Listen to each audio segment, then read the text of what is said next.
जो है बनारस एक देश के हर कोने का एक हिस्सा बनारस है, यानी वाराणसी। वाराणसी का वो हर छोर मोदी मय है, यानी वहां तो भगवान भोलेनाथ की नगरी तो है ही है। उस पे हम अगर काशी विश्वनाथ कॉरिडोर का अगर प्रधानमंत्री ने दिया है तो उसके तहत अगर हम बात करें तो प्रधानमंत्री नरेंद्र मोदी इस चुनावी माहौल में तीसरी बार लगातार वो वहां से चुनाव लड़ रहे हैं। ऐसे में तीसरी बार उनका जीतना तय माना जा रहा, सूत्र बता रहे, वहां जनता बता रही है, और वो प्रधानमंत्री भी देश के हैं। तो ऐसे में वहां की जनता चाहती है कि हमारे यहाँ से ही प्रधानमंत्री चुनकर जाए। तो जाहिर सी बात है, जो प्रधानमंत्री होता है उसके क्षेत्र की जनता भी चाहती है कि हमारा प्रत्याशी जीते।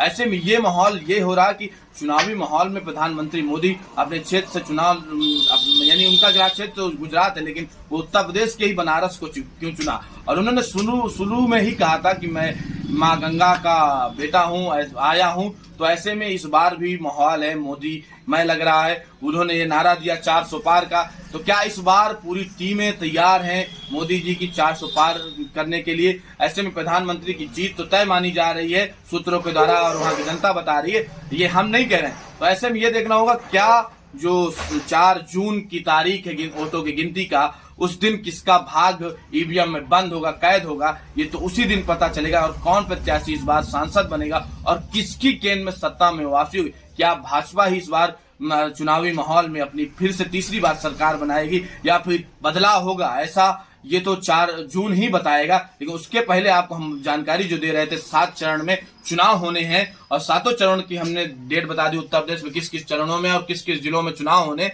ऐसे में सीधा सा एक ही हम आपसे भी सवाल करना चाहते हैं और आपको कहना भी चाहते हैं कि आप लोग सब अपने इस चुनावी माहौल में वोट का अधिकार है आपको, तो आप अपना मतदान जरूर करें। और मतदान कर पहले मतदान करें फिर जलपान करें, ऐसा जो सरकार भी कहती है। और ये चुनाव आयोग की गाइडलाइंस होती है।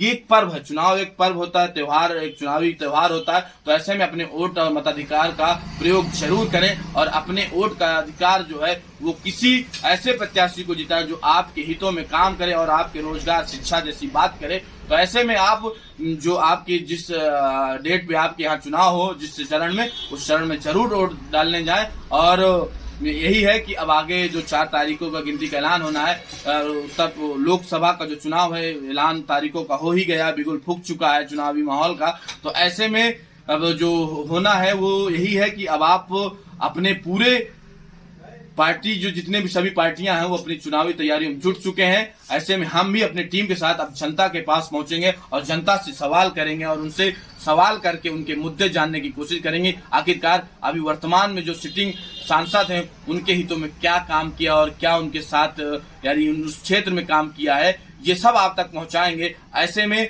हम आप सबके बीच आएंगे और आप सबसे सवाल जवाब करेंगे। आप रहिएगा तैयार, हम भी हैं तैयार। और इसी चुनावी माहौल में हमारी टीम हर क्षेत्र में हर उस चुनावी डेट, यानी जो जिस चरण में चुनाव होंगे, हर यूपी के हर हिस्से, हर कोने में हमारी टीम पहुंचेंगी और आपसे सवाल जवाब करेगी। धन्यवाद।